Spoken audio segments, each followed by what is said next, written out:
Žmogus, kurį matote ekrane, nėra tikras. Šis avataras dirbtinio intelekto sugeneruota mano paties kopija. Taip, šios technologijos jau čia ir jos nuolat tobulėja. Aš, beje, čia esu tikras. Ir mano vardas yra Linas. Technologijos keičia ne tik internetą, bet ir mediciną, gamybą, švietimą, o šiame epizode pažiūrėkime, kaip jos keičia Lietuvos žemės ūkį. Žaislai didėja. Oho, droniukas. Galiu gesint? Negaliu gesint.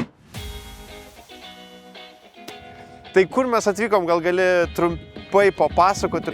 Esame ateities ūkiai Radviliškio rajone. Ir būtent čia mes ieškom skaitmeninių ir pačių naujausių, moderniausių būdų, kaip galima ūkininkauti tvariau. Tai gal ir mūsų tas šūkis ateitį kuriame žemėje.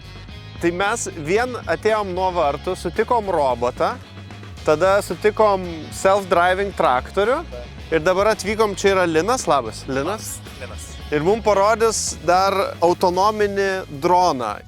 Tai, Linai, čia yra bazinė stotis drono. Taip, Jis čia gyvena. O, tikriausiai nori skristi. Automatiškai sugalvoja, kada jam reikia skristi, atsidaro, išskrenda, padaro misiją, sugrįžta, nusileidžia, pasikrauna. Tai mes turim šitą droną, kuris turi 5 kameras. Tai mūsų regimo spektro kamera ir dar papildomai turi tam tikro siauro spektro kamerą. Tai ta kamera sumoje vadinasi multispektrinė kamera. Tai spektrai yra infraraudonieji, ultravioletiniai, čia apie šitos kalbam? Nėra infraredas, rededžas, atskirai raudona, žalias spektras, kuris gali labai atskirti smarkiai stresuotą augaliuką nuo nestresuotą augaliuką. Tai jums svarbiausia yra nuotraukos iš drono, ne video. Teisingai, mes žemėlapiuojam. Gerai, tada skrendam ir eisim pasižiūrėti, ką pamatėm. Gerai, kylam.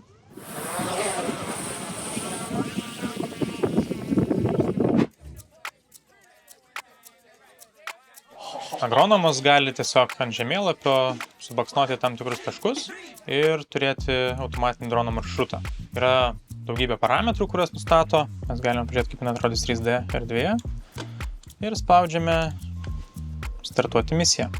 Dronas užsikuria, pakyla, matome vaizdą iš drono, galime pasididinti ir dronas skrenda į savo paskirties vietą. Šiaip čia ir einam, ar ne, link to, kad tu nuolat turėtum realaus laiko duomenis, kurie galėtų būti naudojami ten purškimam, tręšimam, labai detalūs ir kad tai vyktų automatu ir vyktų nuolat. Tada žmogus yra neįpareigotas tos duomenis rinkti, nu tokia svajonė čia tolimesnė, ar ne? Žaislai didėja. Gerai. O? Iš kaip toli aš galiu tai daryti? Nu bandom, nu ką žinau, nemačiau. Šiaip joystickas yra skirtas atvaryti jį į lauką ir pastatyti operaciją, kurią tu nori. O tada tu įjungi autonominį režimą ir jisai pasileidžia važiuoti pats, atlikti operaciją kaip su dronų skrydžiu, labai panašiai. Čia aš paspaudžiu mygtuką ir leidžiu. Paspaudžiu kitą mygtuką. Ir keliu. Gerai, o tai kas čia yra? Čia yra sėklų arba trašų bunkeris, tai čia įpilam sėklas arba trašas. Ir, pavyzdžiui, tais pačiais žemėlapiais, kurie dronų sudaryti, arba derliaus žemėlapiai kombainų, arba dirvožemio tyrimų žemėlapiai, juos galim kelti čia ir jisai kintamą normą išberia juos. Galiu gesint? Negaliu gesint. Mes atvykom į ateities ūkį ir aišku ieškom tarp žemės ūkio technikos traktoriaus. Čia traktorius? Ne. Čia traktorius? Tai čia priekaba. Čia yra cisterna tirpalam, aš su tokia dirbau beje. Gerai, mes radom traktorių. Čia traktorius. Čia traktorius, bet čia irgi ne šiaip traktorius, čia robotizuotas traktorius. Tai būtent mes jį buvom išsiuntę metams beveik į Prancūziją, kur 8 skirtingos įstaigos prie jo dirbo, kad padarytų jį robotizuotų traktoriumi. Šitas traktorius žinos, kada jam reikia važiuoti į kurį lauką ką nupurkšti pačiam. Tai čia tokia yra ilgesnė perspektyva ir toks prototipas yra pirmasis Europoje. Matot, prototipai, idėjos, pirmieji vienetai kažkokios gamyklinės serijos. Čia ir yra idėja, kad žmonės atėję čia galėtų truputėlį pamatyti, kas už kampo ir tada galvoti, ar man tai įdomu. Tikiuosi dar čia sugrįšim, nes man atrodo su kiekviena diena čia kas nors pasikeičia ir yra pristatoma kažkas naujo, bandoma, eksperimentuojama ir žiūrima, kaip tai atsiremia į našumą, tvarumą ir produktyvumą ūkio. Vienareikšmiškai. Badrup. Ok, tai aš sėdžiu autobusiuko gale ir mes su Nando komanda važiuojam kai kur į labai ypatingą vietą. Kur, Milda? Važiuojam pas ūkininkę Jolantą į jos laukus ir įdarbinsim tenais galingiausią agrodroną T50. Čia mūsų drono pilotas už vairo ir mes važiuojam pasižiūrėti ir viską įsivertinti. Oho, droniukas. Čia atrodo, kad toksai jau rimtesnis, nežinau, ar čia mėgėjas gali tokį skraidinti. Oh my god! What?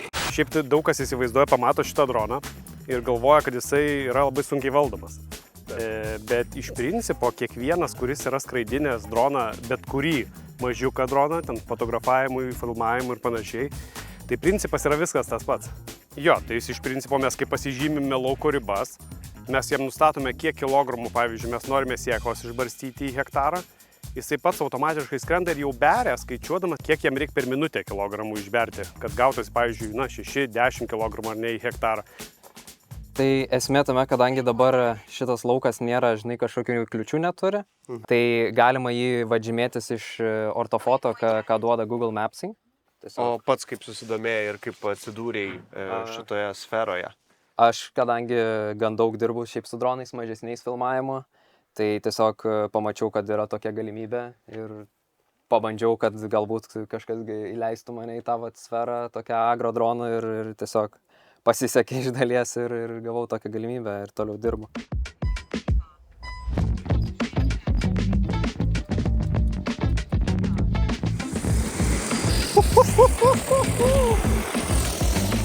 Nu va, ir gali dabar į tą lauką skristi. O?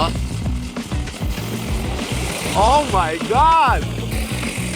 What? Išskrido. Ok.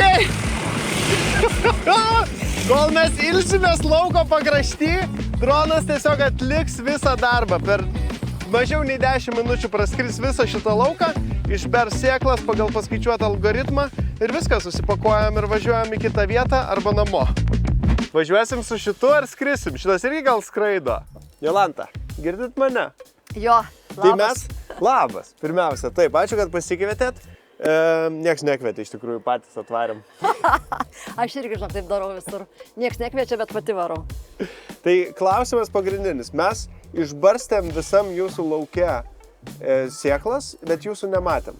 Tai va tame ir yra esmė. Mano lauke barstė tarpinius pasėlius, kurie bus per žiemą ir gerins dirvą.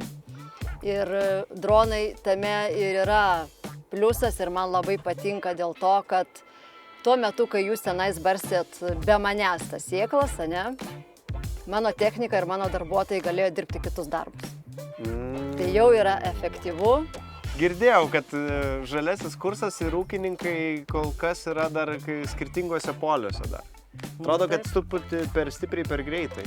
Nu tai ar tu matai mane dabar su lininė suknelė? Ir ar matai mano rankose pjautuvą kažkokį? Ne, mes stovim ant modernios technikos, kaip pavyzdys. Inovacijos, šiandien pas mane tarpinius pasėlius barstė. Apie ką mes kalbam?